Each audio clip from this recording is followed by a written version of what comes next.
Thank you, Chair, and I so move the bill. Minister, thank you first of all for taking the time to discuss and debate the bill. The background to the legislation is as follows. Back in 2017, you may remember RT Investigates produced a very hard-hitting documentary called Nightmare to Let, and it produced, I think quite rightly and justifiably, a very, very significant public outcry.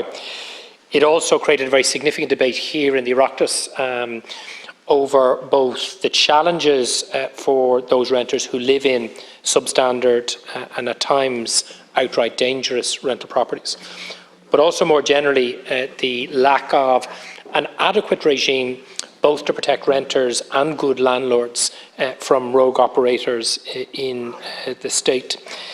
In the immediate aftermath of the documentary, I tabled a private member's motion. We had a very full and frank debate here. Owen Murphy was the minister at the time.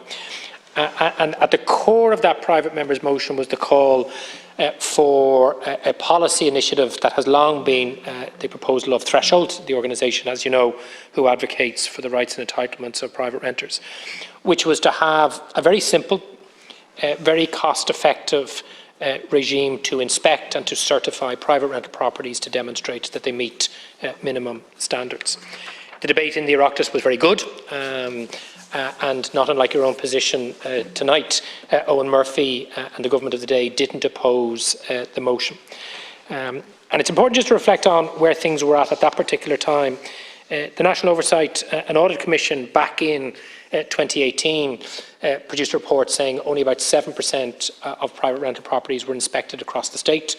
The record of different local authorities was widely at variance. My own local authority, South Dublin County Council, had a very strong record, about 20% inspection. Other local authorities inspected a tiny number of properties. What was also significant is because the inspections were generally at the request of the tenant, or in the case of my own local authority, generally for older buildings that might be more at risk of not meeting the standards. Of those properties that were inspected, the percentage of the inspected properties that didn't meet the standards was very, very high. And unfortunately, that gives us potentially an inaccurate picture of the nature of the private rental sector, because we're not inspecting enough properties and a representative sample. And the data from NOAC, unfortunately, of course, doesn't separate out minor infringements of the standards and very, very egregious ones. So even though the NOAC data tells us very clearly we're not inspecting enough properties, it doesn't give us enough visibility in terms of the overall state of the private rental sector and the variance between minor infringements, which for many tenants aren't particularly significant, versus those more significant ones. In response to the private member's motion, Owen Murphy said he wasn't opposed to an NCT-style system. He would look at it. I'm not sure if he ever did or not, but he never did anything about it. But he did provide some additional resourcing to local authorities. And we were told over a number of years that resourcing would hopefully move towards about a 25% inspection rate across the state year on year, something we strongly supported. Obviously, COVID-19 intervened, and both the restrictions on movement and the restrictions on certain public sector activities like inspections took an impact. And during the period where we should have seen a significant improvement in inspection rates, we saw no real change at all. In fact, the most recent data we have from NOAC statewide is 2021, obviously a year where there were significant COVID-19 restrictions, and we had a 6% inspection rate. So nothing really had changed in the intervening years. And partly because of that, the frustration of myself, of organisations like Threshold, and indeed of those renters who unfortunately are left living in substandard and some occasions absolutely appalling and dangerous conditions. I drafted the bill. We took quite some effort, both with the Library and Research Service, the Bills Office and Threshold, to try and produce as good a piece of legislation as we could, because this was a genuine effort by opposition to table something that government could then take, improve if is required, and introduce at a later stage. And the bill was introduced at first stage here in 2020. It seems like a very long time ago, Minister, and we're still in the same position. So finally, the bill was selected in the lottery. And really what the bill does is a number of very simple things. It tries to, I suppose, put in place a statutory underpinning for an inspection and certification regime. We all know the NCT-style system. It works in our car industry. And for me, I suppose, because it's so easily understood, it's a valuable way of thinking about the certification. In my mind, the way this would work is as follows. Local authorities would have the responsibility to inspect. They would move through 25% of the private rental stock each year and therefore on 4-year cycles inspect 100%. There would be a very modest fee from the landlord, possibly something as high as €100 for that inspection, and that gives them their 4-year cert. That cert then would be required to be displayed in the property when they're advertising it on platforms and various things, although that could be a matter for regulations. And what that would do is, when any tenant is going to rent a property, they would know that it meets the standards, just like a BER rating, just like an NCT certificate. But I also want to say, I think this is good for good landlords, because we know there are large numbers of landlords, in fact, I hope the majority of landlords, are fully compliant with the law when it comes to minimum standards. And if we don't ensure that all landlords keep those rules, then the rogue landlords can undercut the good landlords and make it more economically challenging for the good landlords to operate at a level playing field. And I've spoken to a significant number of landlords about the proposition. They like the idea of something simple, something straightforward, something that doesn't cost them, and something that is periodic.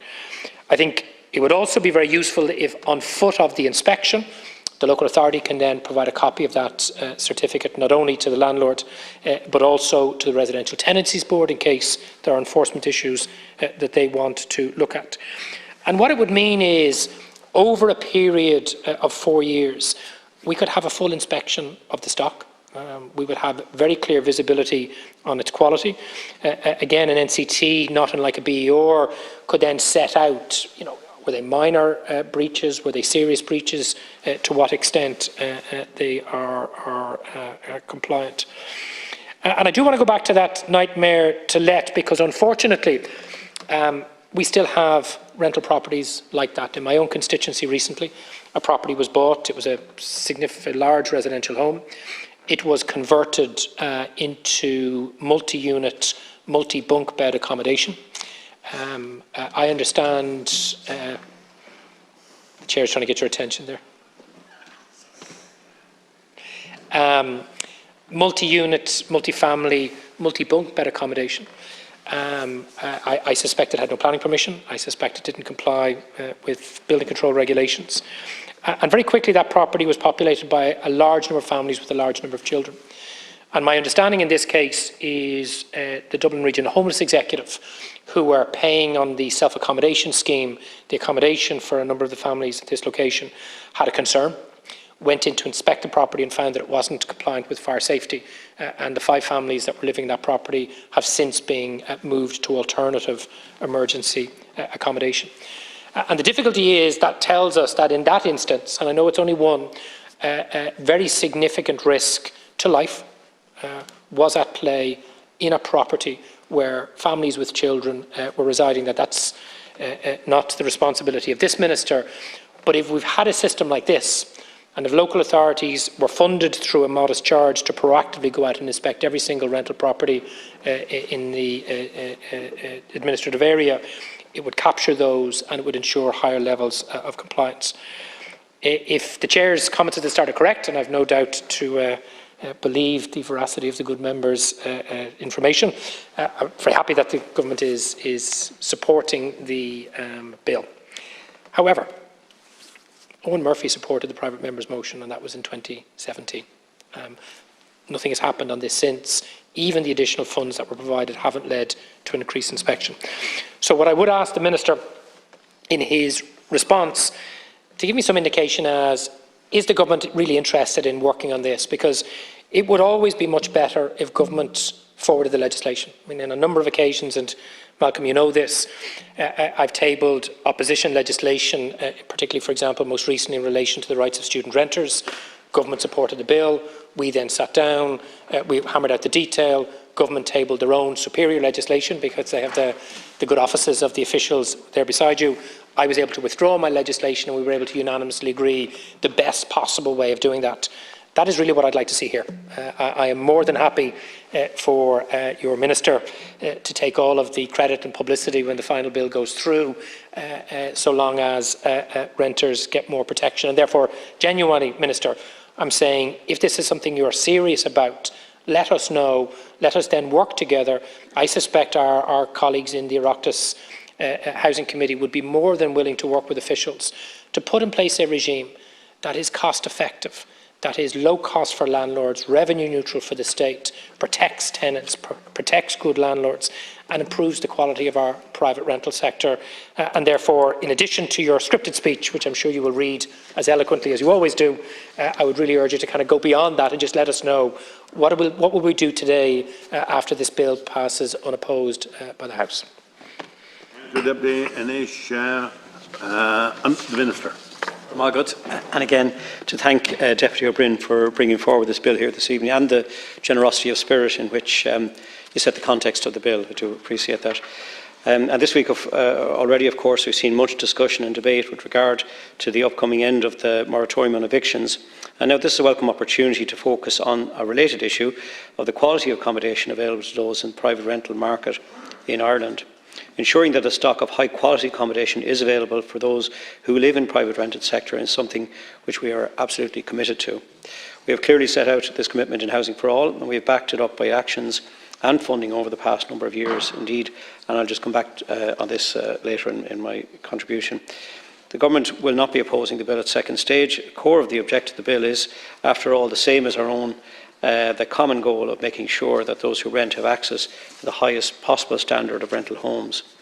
The bill is also very much in line with the general policy direction the Government is already taking in this area, and one which we are in the process of pursuing as part of the current comprehensive review of the rental market being undertaken by our department right now. The review aims to put in place a private rental sector which gives long-term certainty to tenants while ensuring that property providers, both small and large, are encouraged to provide badly needed rental property for all who depend on it. This is set out in the Government's counter-motion on the debate held earlier this week.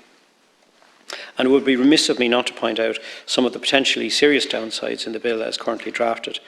These are drawbacks which I readily accept have quite possibly not occurred to the deputies on the other side, but nevertheless their consequences could and would be very significant to the rental market itself. And again, I welcome your comments, Deputy, in relation to trying to hone in the perfections on it.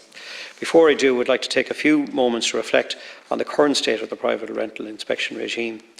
Is the current system working perfectly? It's certainly not. It's far from it, and I acknowledge the comments raised by Deputy O'Brien. We no doubt will hear this evening that a high percentage of homes fail their inspections.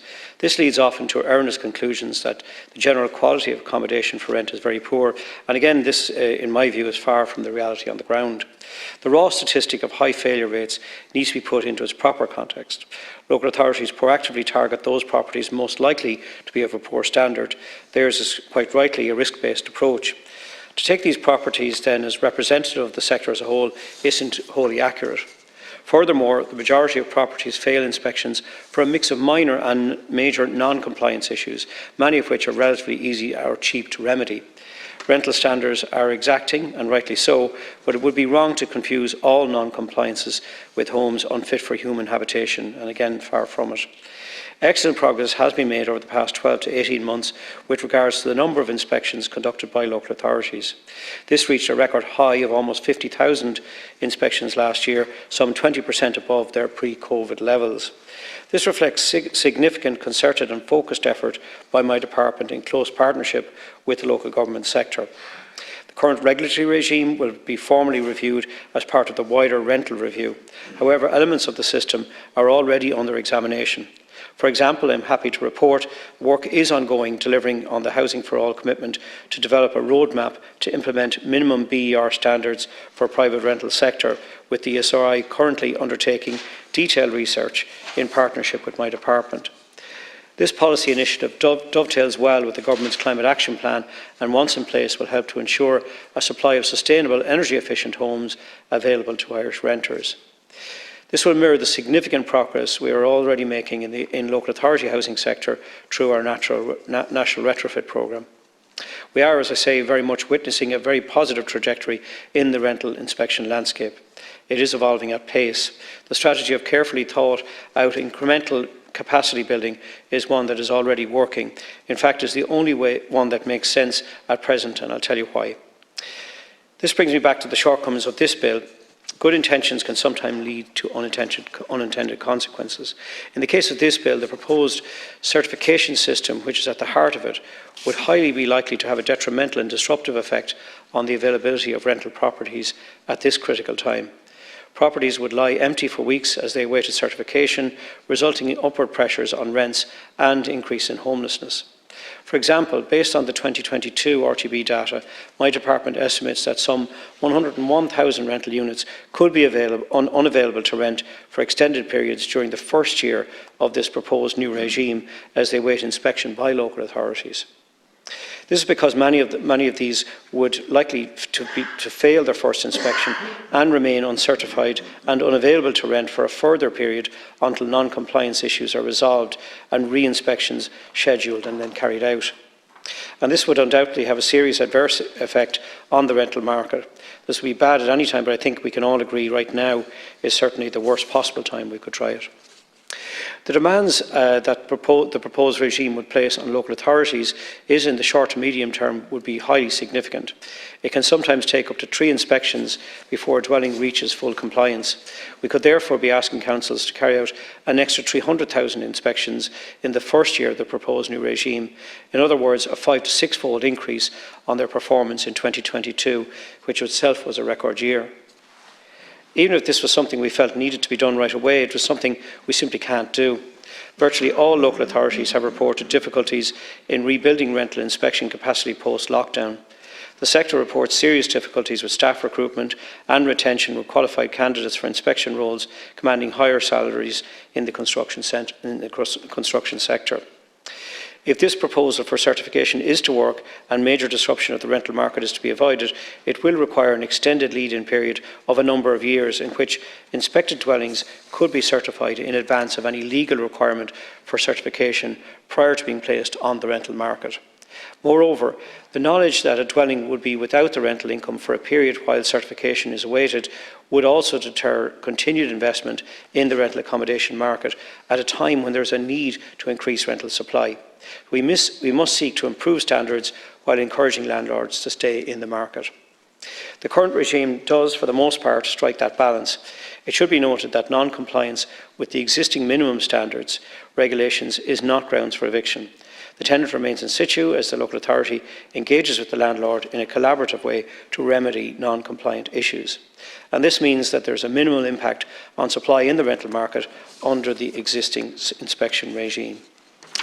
Again, I conclude by welcoming this bill and the chance has been given me to talk about the important issues currently being made in the private rental inspection regime. With the common goal we all shared of that higher quality supply of rental accommodation be helped by the provisions in this bill, in general terms the answer would have to be yes, which is why the government takes no issue with the good intent behind this bill and again your comments, Deputy, in relation to trying to perfect it. However, what matters here is the result and not intentions. And that's why we should judge our own success by.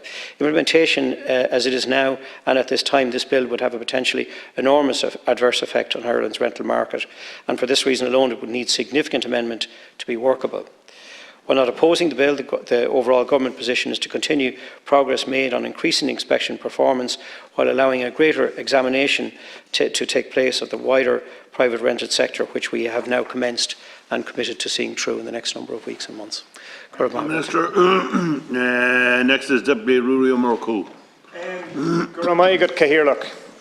Look, in fairness, what's been proposed here by Deputy O'Brien is a straightforward set-up in relation to an NCT type inspection and a checklist, and we can all see the wins that would exist, obviously for tenants and particularly those that are in substandard, those sort of, what would you call them, the nightmare to rent type tenancies, which obviously don't work for anybody. So as I say, from my point of view, it's a very easy sell. I was listening to the Minister in relation to what he said about unintended consequences and all that. Well, first of all, and excuse me if I'm mistaken, but I think what we're talking about is a 4-year lead-in.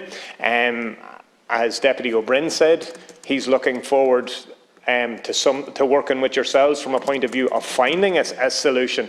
So I think we're open to anything that can actually deliver this, because I think there is an acceptance that we want to offer this sort of service from a point of view to good landlords, that they have their checklist done. Here, RTB inspections create difficulties for landlords at this point in time when it happens, and I get exactly what you say, that you can be non-compliant on like some very basic issues that need rectified and can be rectified in a very in something that's not necessarily an expensive way or involves major building. Now obviously there are significant works that need done in certain properties, and there are some properties that shouldn't be in play at all, and I suppose that's the main issue we're dealing with here. And the unfortunate thing is we are addressing this issue in the middle of what is a complete disaster, crisis, call it what you will. You know what I mean? You brought up the issue in relation to obviously the eviction ban, and as much as we welcome this over and back, it's very difficult not to mention that, given the period we're facing into. And I'm probably going to put a couple of questions to yourself, Minister, and hopefully just issues that I'm looking for clarity myself in relation to, issues that constituents are facing and about to face, and even some of those solutions that or proposals that government has put forward. But I just find there's insufficient detail at this point in time, and that's relation to criteria, and it's also in relation to timelines. Right? So look, I think it's a very easy to explain bill. I'm fairly sure I'll do a really bad job of explaining it, so I think people would be far better to have listened to Deputy O'Brien. But the fact is, we're talking straightforward checklist. We're talking in NCT style, because people understand that. Now, what we need to make sure that we have is actually, when we have a system, that it's effective and that we don't create huge obstacles for those trying to use it. Look, we had, I suppose, issues that came up in the public domain in relation to RTB registration, and I remember at the time my constituency office actually got a considerable amount of calls in relation to those landlords that had difficulties trying to use the RTB system and trying to contact it. And I had rental agencies who came to us from a point of view of when they weren't able to do what they had previously in relation to doing that piece of work for their clients. And this was creating obstacles, and these were people that were trying to be compliant. And I think that's something that has to be avoided, and that creates another one of those issues for landlords. And one of the, we're talking about, because some of the conversation in the last while has been about those landlords that have left. Well, then we need to make sure, if we put the checklists, if we put the systems in play, that it can be easily accessed. But let's be absolutely clear: we've all seen really bad accommodation where you wouldn't put an animal into it. We've also seen a considerable amount of really good landlords that are attempting to do the right thing. I think this is a piece of work that can actually facilitate them. Now, in all of this, until we get to grips with the actual crisis we're dealing with, we are going to have difficulties and we are going to have huge issues. Now, as I say, I hope that the Minister will interact with Deputy Bryn and others in relation to trying to find a solution to this particular problem, because it's not much point in having an unopposed piece of legislation and then for it to wither on the vine. That's of no benefit to anybody, and it's a complete waste of time to all of us then that are in here talking at this minute in time. I would also see, if we're talking obviously in relation to checklist, in relation to private rentals and all that, very hard to talk about any of this without talking about local authorities themselves. And we're all looking for solutions where local authorities at this point in time can increase their supply. Here, whether we're talking about local authorities offering obviously council housing, and possibly we're talking the tenant in situ, and we're even talking about local authorities alongside AHBs possibly being those that would purchase for those people who aren't in HAP tenancies, who aren't on housing lists, but who are facing eviction. Now, as I say, there are particular timelines in relation to all those particular solutions. And we know that one of the criteria that will be inspections of how those properties are at this point in time. But we also know that local authorities absolutely hate at this point in time dealing with transfers, because they say they have to have the two properties done up to a particular spec, and that's going to be a cost at either end. You know, they much prefer if it's somebody new coming off the housing list and it's a single property. But I would say they have a huge amount of their own tenants that are in properties that are not up to any spec whatsoever. And look, I'm sure an awful lot of the deputies in here, you contact, let's say, Louth County Council, and you're hoping that somebody is put on the retrofit list from a point of view of dealing with the issue that hasn't been dealt with over many years in relation to windows and doors and all the rest of it.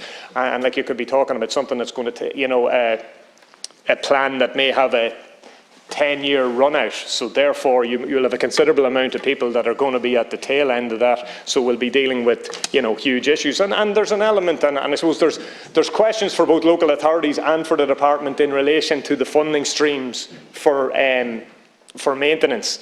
And look, that is one of the worries when people are talking about the tenant in situ. Local authorities are stating, you know, if we are to buy more properties, we would need to ensure that we are given a sufficient amount of money and resources to ensure the upkeep of such properties. So I think that's a question that needs to be dealt with. I imagine over many years, and local authorities were happy enough with AHBs doing some of the work that maybe they should have done, on the basis that they found it easier to draw down funds. But not only that, they probably had, I suppose, a better setup in relation to having sufficient monies for the maintenance piece of work.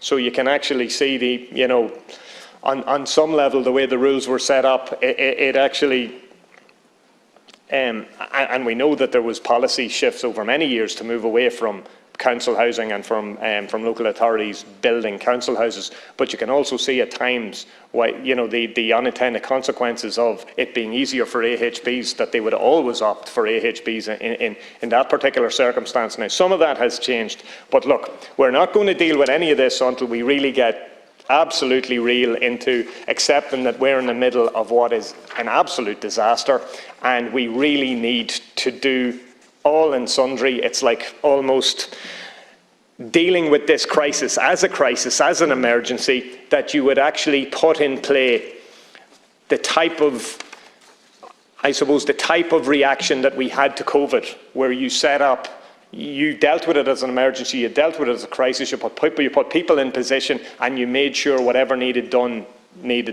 happened. And that can be whether we're talking about emergency procurement rules, whether we're talking about planning legislation, whether we're talking about whatever, because we're way beyond the place we need to be. We also need to make sure that whatever targets are set are met, and beyond that we need to actually have targets that make sense, and we really need to up what we're going to offer in relation to affordable, whether we're talking about affordable mortgages, whether we're talking about cost rental, and whether we're talking about council housing. Now, I did say I had a number of questions. I'm back asking about, right, tenant in situ.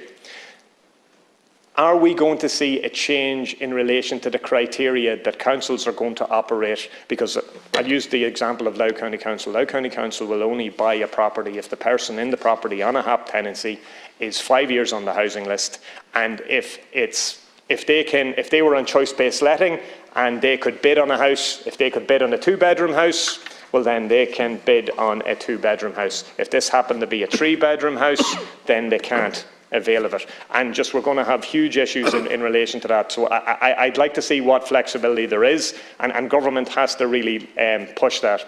And then when the timeline is, when we're going to have, you know, the legislation and whatever's required from a point of view of those who aren't in HAP tenancies, and when we will have that cost rental piece in operation. As regards the legislation, I think we all accept we want to see the outworkings of this from a point of view of, as I say, the checklist system that will provide good standard tenancies, and that will help both tenants and landlords. But we really need to get to grips of the situation we're in. and I don't think this was a particularly good week from a point of view of delivering a solution on that. Thank you, Catherine. First of all, Minister, I'd like to thank my colleague Deputy Eoin O'Brien for bringing this bill to the House back in 2020. Minister, last November the National Oversight and Audit Commission Report 2021 was launched, and it's a damning regarding private rent and accommodation inspections, to say at least. The report stated that between 2016 and 2021 there was an increase of 14% in the number of dwellings found to be non-compliant, and that the number of dwellings that became compliant in 2021 actually fell compared to 2020. The NOAC report goes on to state that in my own county of Kildare, 88% of dwellings inspected in 2021 were not compliant with the standards regulations. Minister, these are people's homes. Many of the homes that families live in are not up to the regulation standards, and the numbers are going in the wrong direction. The current inspection system is clearly not working. Sinn Féin would like that 25% of private rented properties in the state be inspected every year, and both Deputy O'Murchu and Deputy O'Brien have both said our bill purposes the establishment, or proposes the establishment, of an NCT-like system that would prerequisite to letting. The quality of accommodation, including fire safety standards, should not be a prerequisite, not an afterthought. It should be there. We shouldn't be having to ask for this, Minister. These are people's lives, and it is unacceptable that many are forced to live in substandard accommodation. In my own constituency, I know of students crammed into a small 4-bedroom house, poorly converted into a 9-bedroom house with bad insulation and no fire doors. It is not good enough. It damages people's quality of life. It can lead to severe health complications down the line. I urge the Minister to support our bill to resource local authorities so that more inspections of private rental properties can take place, which would not only protect renters, but also, Minister, it would protect good landlords. Good landlords complying with housing standards and PRTB regulations should be rewarded and not be undercut by landlords who cut corners and blatantly flaunt regulations. Again, I urge you to support the bill and put much needed protections in place for both renters and those that are renting. And Minister, I was listening to Deputy O'Murchu there a second ago talking about retrofitting, and I might just add this, if you don't mind, please. I'm all in favour of retrofitting, but in some areas in my constituency where retrofitting is happening, we are retrofitting houses while the windows and the doors are falling out of them. So we are effectively heating the garden, and it needs to be addressed. Garth Malgut. And next is Deputy Chris Andrews.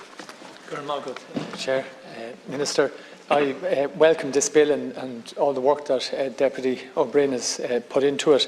It is a very important bill because it is clearly it's very important to have minimum standards in private rented accommodation. And I know from in my own constituency in Mines, Harold's Cross, Sandymount, there's a huge amount of private rented accommodation, and I believe the vast majority of landlords will welcome this. It'll help them, and it'll help the tenants living there. The idea of an NCT for private rented, it is a really important proposal, and while the government are not opposing it, like has been mentioned, the concern is that it will be allowed to wither and die, which is what is happening generally from opposition proposals. And I'd like to take the opportunity to highlight the fact, and I've highlighted it many times before, that there is no minimum standards for those living in the flat complexes for public housing right across the city. There's absolutely no, maybe in theory there is, but in practice there's absolutely none. And just to give, I suppose, an example of this, I was in York Street yesterday. A resident called me up and he said, look, have a look at this. He said inside his apartment there is, in the bedroom window, the sitting room window and the kitchen window, or the bathroom window, there is no handles on the doors. They're locked tight. 2 years ago, Dublin City Council came up to this particular tenant and he said, that they said, oh look, the handles are broken, we'll take them away and we'll be back. That was 2 years ago, and he hasn't seen. The windows are locked tight since. That is the sort of neglect that residents in Dublin City Council residents are facing day in, day out. There was another, again in York Street, another tenant showed me where the balcony door, you open the balcony door out onto the balcony. If the door swings closed, you can't open it because there's no handle on the outside. Like, it's absolutely madness that residents, tenants of Dublin City Council have to live in those sort of conditions.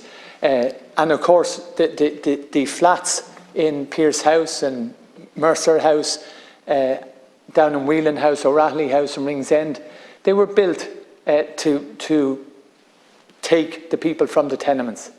And as one person said to me recently, they're now living in modern day tenements. And there has to be an urgency, and there isn't any urgency in government. I was down in St Andrews Resource Centre about 5 years ago, with tenants where the council had said, look, we're going to be knocking the flats, the small block of flats in St Andrews Court, and people are still waiting. There's a design team appointed. Like, that's 4 or 5 years ago. There's a private developer has 21 apartments built up down the road within 2 years. There's no sense of urgency. It's just neglect after neglect after neglect by Dublin City Council, by government, because government can't wash their hands and just give the blame to the local authorities. They have to accept that they have neglected, government has neglected the tenants living in the flat complexes for years. There was another instance where a resident rang in absolute desperation. The pipes in the sewage pipes were flooding out into the public domain in the flats in Canamooney. So there was raw sewage, toilet paper, all floating around. And this is where kids' toys are stored, you know, the skipping ropes and all, they're stored there. And they are this is happening every 3 or 4 months, this is happening. And you get a call, the council told them at one stage it'll take 10 days to get a choke car out.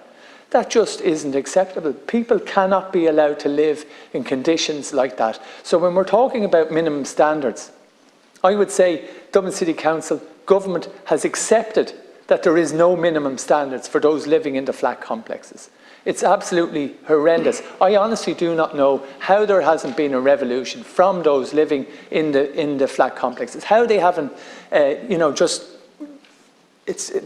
they have not protested much more aggressively, to say kindly, is beyond me. Because having to live in those conditions, any family living in those conditions, you've got I met a resident. There's in a 2-bedroom flat, there's 2 children, 2 boys, male children, living with a daughter. So there's a 25-year-old, a 22-year-old, and a 13-year-old girl, 2 boys and a girl, living in 1 bedroom. Like, how can that be acceptable? How can the government stand over? And I know you don't stand over, but there has to be some sort of urgency given to people living in flat complexes in Rathmines, in Donnybrook, all the flat complexes right across the city. And I suppose I'm naming the ones in my constituency because they're the people I know. I could see the conditions that they have to live in. Like, raw sewage coming up is just not acceptable in public domain areas because of the neglect of the government and Dublin City Council. It is absolutely unfair. And so when we talk about minimum standards, we have to have, and government has to have, some minimum standards by which residents in the flats will be able to live and say, look, the heating's broke. Like I said, I mentioned it before, the water tank in York Street burst. All the tenants underneath had to be moved out. And in fairness, it has been fixed. But you've got a situation now where you have there is normally, in Dublin City Council, there is normally 3 estate managers within Dublin Bay South constituency to deal with the flat complexes. There is, this very day, due to illness and promotions, there is no people working, estate managers working so that tenants can work with, so they come to us as public representatives. We shouldn't have to be doing this. You know, but because of the neglect, because of the lack of urgency shown by government to those living in the flat complexes, we end up having to do that and do this and raise this in the floor of the Dáil, which of course we shouldn't have to. But so it's really frustrating, and it's frustrating for me as a public representative. So I can imagine how horrific and depressing and how it affects people's families' mental health living in the flat complexes, that they have to put up with these standards that are just unacceptable. And we need to see the fast tracking, the urgency, a sense of urgency for those living, the regeneration programs for those living in the flat complexes. So again, I've said it before, and I'm going to continue saying it until there is some sense of urgency to address the neglect by government and by Dublin City Council of those living in the flat complexes. Thank you, Deputy. And next, Deputy Jed Nash. Thank you very much, Chair, and I welcome the opportunity to speak on what's a very modest bill, but a very important one nonetheless. And I think the Minister has acknowledged the importance of moves in this direction, which it appears government is prepared to take. But I will remind the Minister, of course, that this bill dates back to 2020. And the situation is quite acute, as previous speakers have outlined. It really dawned on me, not that I required prompting, but it really dawned on me in a very acute way just before Christmas, when I was contacted by some individuals in a community in my own hometown of Drogheda who alerted me to the fact that a local landlord, or somebody at least who was subletting a home from a local landlord, was preparing to funnel almost 30 people into what I describe as a modest family home where a number of small extensions were added over the years.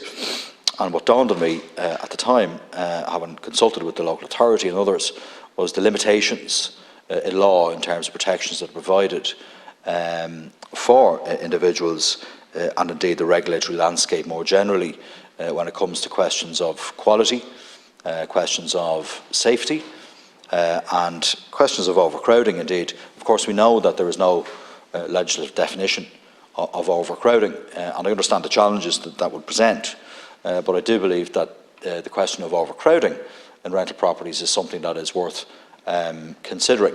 I don't have the answer, quite frankly.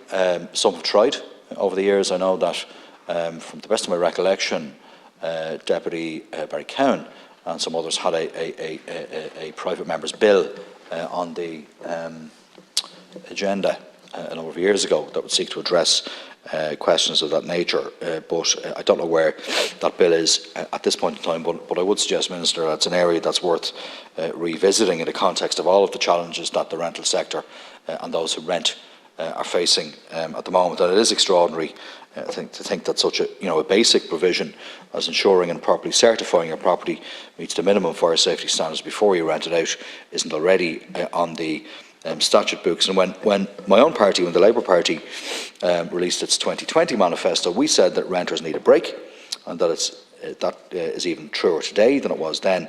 We've consistently called for greater security of tenure for renters, and in line with this bill, we too have called for an NCT-style inspection regime on rental premises, as well as minimum standard certificate systems. So tenants know that the places that they're viewing, that's of course if they ever get to the top of what now is a very long queue, that those homes are at least meeting minimum safety standards. And we went further in saying that Labour would oblige local authorities to publish annual statistics into the inspections of private rental accommodation to ensure that regulations are correctly and effectively enforced. and that should be done in a transparent way. So we're happy to support this bill, which calls on landlords to prove their compliance with minimum standards and fire safety standards before a property can be rented. And the bill also provides that the landlord's certificate of compliance with these standards shall be based on an independent inspection by a suitably qualified professional from the relevant local authority, and that certificates must be provided to the RTB as part of the tenancy registration process. Now, this element of the bill is crucially important. In too many areas of housing for too long, we've relied on self-certification, and the state's failure to provide independent enforcement of basic building standards has, as we know to our cost, led to untold misery for homeowners and renters up and down the country. The certification envisaged in the bill can be rolled out on a phased basis for pre-existing rented properties over 4 years, and the Minister will then decide on the charge to the landlord for obtaining such a cert. Now, this is important because existing renters must be protected as well as those entering the rental market. The government can't wash its hands in ensuring safe and secure living conditions for renters in the private rental sector. We've heard, indeed, from Deputy Andrews the difficulties that those who are actually renting public homes can face as well, which it behoves us all, I think, to address that particular problem where the state is directly involved. But we can't forget as well that the state often underwrites the payments to these private landlords in the private market through schemes like HAP, and therefore has, it could be argued, a duty of care to those tenants. And we should be using that transfer of resources to private landlords as a way to leverage and enforce better conditions in the rental market. No cash without conditions. The country continues to be in the grip of a housing and homelessness crisis, and while the government, of course, will refer to the various statistics and so on that are produced in terms of performance and housing provision, and I understand why the Minister would do that, and that's valid and legitimate. The truth is that the problem is still, as you know only too well, a massive one. And to be fair to you, you acknowledged in your earlier contribution that the situation in the rental sector is far from perfect. So let us at least guarantee, Minister, that those lucky enough to secure a rental property in this absolutely insane market can live in their homes with the peace of mind that at least their home is safe. It's just a pity that it's taking so long to address an issue that really is staring us in the face, something that should be addressed, and something that I hope will be addressed, prompted by Deputy O'Brien's bill and your work in the Department, Minister.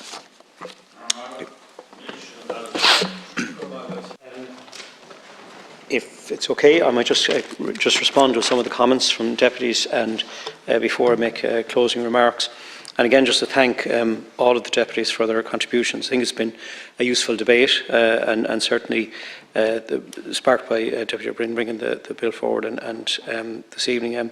I note the comments made by Deputy O'Brien, particularly in relation to the support provided by the previous Minister for Housing back in 2017 to this type of approach. And I do think that even since that time, 2017, significant progress has been made. While it's far from perfect, as I said, I do think that significant progress has been made. I did mention the issue of the and I know Deputy O'Murcu raised the issue of the 4-year lead-in versus whether, I'm not sure it's referring to a 4-year lead-in or a 4-year cycle, but I think that's it's the 4-year cycle that we have it. The government has an issue with in terms of re-inspections, and I think that it's creating obstacles there that could actually hinder the effective approach to an inspection regime, and that's not something that any of us want to see happen. He also mentioned 2 points around the RTB registration. I think that's been that has been raised before by deputies, and I think that's being resolved. And then again, an issue around tenant in situ. We might get back to the deputy in relation to that versus 2 versus 3 bedroom homes. Deputy Ryan raised again. The matter is that the numbers going in the wrong direction is not the case. There are, I think the numbers in terms of inspections are going in the right direction. They're certainly not enough, but certainly they're, and we have a very stringent system in place in terms of the inspection regime, and rightly so. It's right that we do that, and I do agree with Deputy Ryan in relation that a good inspection regime will protect good landlords as well. So I think that absolutely correct to say that. Deputy Andrews raised the issue as well that the majority of landlords would have welcomed these inspections, and I agree with that. He's also spoken, and again, Deputy Andrews and I have spoken quite at length in here, both through topicals and other fora around the Dublin City flats and the issues around the responsibility of upkeep. No minimum standards is not the case. There are standards in place. He previously raised issues around mould in Dublin City flats, and I know our department has met with Dublin City Council in relation to this. We have produced a leaflet and a short video, which is up on our website. It's important to note that, because I think a lot of this, particularly around the issue of mould in flats, could be addressed by public awareness and better awareness of ventilation in the flats. And you know, again, it is direct responsibility of the local authority and Dublin City Council in this case, and we do engage, our department does engage with Dublin City Council in relation to these issues as well. And again, finally then, Deputy Nash raised the issue of overcrowding in rental properties, and we acknowledge that can be an issue and probably lead to some of the other issues that had been raised by Deputy Andrews. So again, just thank all the deputies for their contributions. So that this bill's intent is undeniably positive, and as is the principle informing it, the quality of rental accommodation is critical to the success and sustainability of the residential sector, and by extension, of course, to the wider social and economic needs of the country. As I stated earlier, while the bill as presented has obvious technical and practical operational shortcomings and very significant unintended consequences, the government will not oppose it at second stage. It is probably worth stating for the record at this time the fact that under the current regulations, all landlords have a legal obligation to ensure their rented properties comply with the standards for rented houses regulations. Responsibility for enforcement of the regulations rests with the relevant local authority. Anyone letting or offering to let accommodation that does not meet with the standards is in breach of the regulations and acting illegally. Anyone, including a prospective tenant who views the property, a sitting tenant, a neighbour or another landlord, can report such properties and landlords to the local authority. They do act promptly and inspect the property. If it is found not to meet the standards, they can and do take action to ensure compliance with the regulations, up to and including a prohibition of the reletting of the property. Local authorities already have a strong legislative framework available to them, which provides for the issuing of improvement notices and prohibition notices where landlords are in breach of their obligations. Failure to comply with these notices is an offence. The maximum fine for an offence is €5,000 and €400 for each day of a continuing offence. The current approach currently undertaken by most local authorities is a pragmatic one that seeks to balance the needs of the tenants, particularly around property availability, and those of landlords. Increasingly, it is working as an inspection and numbers ramp up and standards improve.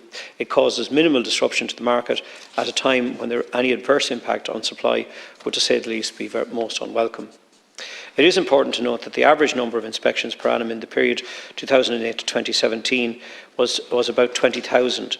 The provision of increased exchequer funding of local authorities in recent years to aid increased inspections of properties and ensure greater compliance with the regulations has enabled local authorities to build inspection capacity incrementally. This, coupled with the Department's more active involvement in the area through, amongst other things, setting yearly inspection targets for each local authority, saw the number of inspections increase to circa 29,000 in 2018 and 41,000 in 2019. However, because of the need to protect landlords and inspectors, pandemic restrictions saw inspections fall back to around 26,000 inspections in 2020 and 20,000 in 2021. But in 2022, inspections climbed to all-time high to close to 50,000, more than 20% up on pre-COVID levels. The current system is improving rapidly all the time, and this reflects concerted, focused effort over the past 18 months by the local authority sector and by my department in terms of investment and support. Okay. Good one, that's it. Just again to conclude, again to thank Deputy O'Brien for bringing forward the private member's bill. The certification of private rental accommodation has obvious merits, and let's take the positive progressive idea forward to consider the best way to implement it so that it benefits everyone involved in the rental market sector. However, it can and should only be introduced in a manner that does not have a detrimental effect on supply into the rental market. To do otherwise would not be sensible. And again, I welcome the comments by the Deputy in relation to working with government to try and improve the inspection regime generally. Minister, thank you very much. As you know, I'm a very reasonable person. In fact, the Tánaiste Micheál Martin has taken to extol the virtues of my reasonableness at leaders' questions on a number of occasions recently. But I do have to say, your response to the actual text of the bill tests my reasonableness. Right? You said it would have enormous adverse impact on supply. There is nothing in this bill that would have any adverse impact on supply. In fact, all I've done is framed a piece of legislation that would give the Minister the power by way of regulations to design the regime. We deliberately left it as open and flexible as possible to avoid the very things you say. And just for the sake of clarity, if I was being asked how to design the regulations, I do think a rolling 4-year inspection regime, 25% each year, would be sensible. And I do think you would have a 4-year lead-in, so the actual legal requirement would only kick in after the first 4-year cycle. It's the only way you could do it. Of course, I'm open to discussion about whether that's 4 years or 5 years or 6 years, but that's the way you would do it. You also said that the consequence of this bill would be to have much needed rental stock left empty. That's simply not the case. Of course, nobody is going to design a regime where on first inspection, if there are issues, particularly minor issues, and a tenant is in situ, that you would force the tenant out. That makes no sense. Only the most narrowly minded reading of the way in which these regulations could be implemented would conclude that. You also said that it would place high demands on local authorities. In fact, I don't agree with that at all. You've quoted the figure of 50,000 inspections in 2022. On the basis of the current number of registered tenancies, now we only have 2021 data, you would need 70,000 inspections a year. If you look at the data from NOAC, only about 17% of inspections require a second or third inspection. That would mean if you had a minimum of 70,000 each year over 4 years, if the percentage was the same as NOAC's, which we would assume it wouldn't be. We'd assume it would be lower because you're inspecting more properties, including more compliant properties. It would push your annual inspection rate up to 80,000, right? Where you get a figure of 300,000, I have no idea. I'm presuming officials were asked to give the most extreme case as to why the bill was difficult. But, I mean, we don't even have 300,000 rental tenancies registered with the RTB as of 2021, right? Now, I know that, but my point is, if you take 25% of the existing tenancies, that's 70,000. If 17% of them require a second inspection or more, which has been the trend in recent years, that would only bring you up to 80, at the most 90,000 inspections. And therefore, if we're at 50, which is actually better than the 2021 report, which I referred to earlier, getting to 70, 80 or 90,000 a year wouldn't be that difficult. And on top of that, if a landlord knew once every 4 years there would be an inspection, they would also then ensure that the property would be maintained after the first certificate. And in fact, that would make the future inspection regime lighter. If there was a very simple charge of €100 or less every 4 years, that's only €25 a year in real terms for the landlord. That would then offset the cost of the local authorities, because currently the local authority has to cover the full cost of the inspections. There's no requirement. And therefore, the idea that anything in this bill would actually have the outcome that you've outlined, I just think it really tests credibility. But again, I go back to what I said at the start. The only reason I tabled this bill is because I want you guys to do it. I want the department to sit down with the opposition and with landlords and tenants organisations and design a system that is simple, that is cost effective, that is fair, but crucially enforces standards. I want to challenge two other things that you say. We simply do not know the extent of compliance in the private rental sector, even with 50,000 inspections, given that there's, 270,000 registrations as of the end of Q4 2021. We only have a picture of a tiny section. Now, in my own experience, as a TD in a constituency with a large private rental sector, my experience is widespread compliance. Right? That doesn't mean there isn't a significant minority of rental properties that I'm aware of that have minor breaches, mixed breaches and serious breaches, but my own experience is widespread compliance. Our problem is we don't actually have any evidence to say that that is the case across the state. And it would only be if we had those 70,000 minimum inspections each year over 4 years that you would get visibility on that. And therefore, I don't think you can say there has been the extent of progress other than we're now just exceeding the level of inspections in 2019, but it's still too low a level of inspections. And I presume that 50,000 includes the second and third inspections, as the 20,000 figure does. So the actual number of properties being inspected probably is still only in and around 40,000, but I'll let you respond to that. And I also take issue with the argument that the current regime does meet the balance, as you've described it, between the need to ensure adequate compliance and the need not to disrupt the sector. There should be no compromising of the standards. Yes, if we're now going to have a system that mandates compliance, we have to give a lead-in, of course, right? We accept that. But the idea that the current regime meets the balance ignores the fact that there are a significant number of people today, men, women and children, living in rental properties that do not meet the standards. And of those, there is a significant portion that do not meet the standards in a way that has a negative impact on the well-being and quality of life of those there. None of that is in any way to criticise what I believe are the vast majority of landlords who are compliant, who obey the rules, who do a good job. That is my experience. But if it is 5% or 10% or 15% who are in breach, and if half of those are in significant breach, that's a lot of people. So, Minister, I always take you at your word. My worry is, having listened to your scripted speech, you're not opposing this, but it will die a slow death on the desk of my office with all of the other pieces of legislation that I and other opposition TDs have brought forward that you haven't opposed, but that you don't progress. But what I would urge you and the officials to hear from us today is, we have an opportunity here to improve our private rental sector in a way that's not disruptive, not costly, either to state landlords or tenants.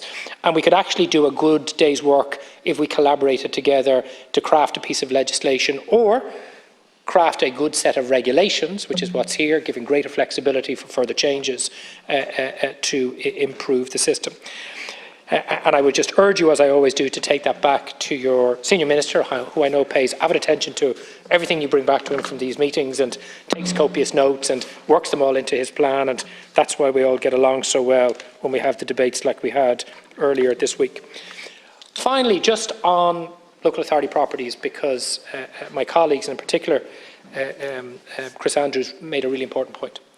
We have the most appalling set of double standards in our rental sector. I live in the private rental sector. I get a basket of rights as a consequence of the Residential Tenancies Act. It's not perfect, I'd like to really change it, but I get a basket of rights. And if my landlord, and I have a good landlord, but if my landlord breaches those rights, I have a low-cost, non-judicial mediation and dispute resolution board. If I'm a tenant of an approved housing body, I have that basket of rights and that opportunity. We do not grant the same rights and the same opportunities to resolve disputes for our local authority tenants, the tenants of the state itself. They don't have the same protections as approved housing bodies, social housing tenants or private renters, or indeed those in receipt of social housing support like HAP-RAS in the private rental sector. If they did have problems, yes, they can go to a counsellor, but often that doesn't resolve the issues, or they could go to a solicitor, which is prohibitively expensive. And at some point, we are going to have a grown-up conversation about ensuring that all tenants in the rental sector, social, affordable or private, have the same rights, the same standards, the same access. Now, I'm not naive about the complications of that, the length of time it would take and the money involved. You couldn't just put all of the 140, 50, 60,000 local authority social housing tenancies under the provisions of the Residential Tenancies Act in 1 year. But we are going to have to do that at some point. And the earlier we start and phase those tenancies in, maybe on a local authority by local authority basis over an extended period of time, the better. Because the idea that the state gives its own tenants less rights and less recourse to address those rights than it does private rental tenants or approved housing body tenants simply isn't justifiable. You know that and I know that. And therefore, I think we could do the NCT thing pretty quickly. But if and when we do that, the next conversation is how we ensure all rental tenants have the same rights and the same recourse to vindicate those rights in those cases where they're breached. So I look forward to the phone call from you on Monday. I'll make myself available to your officials whenever they want. Let's sit down, let's sort this out. However, as always, Minister, I won't hold my breath.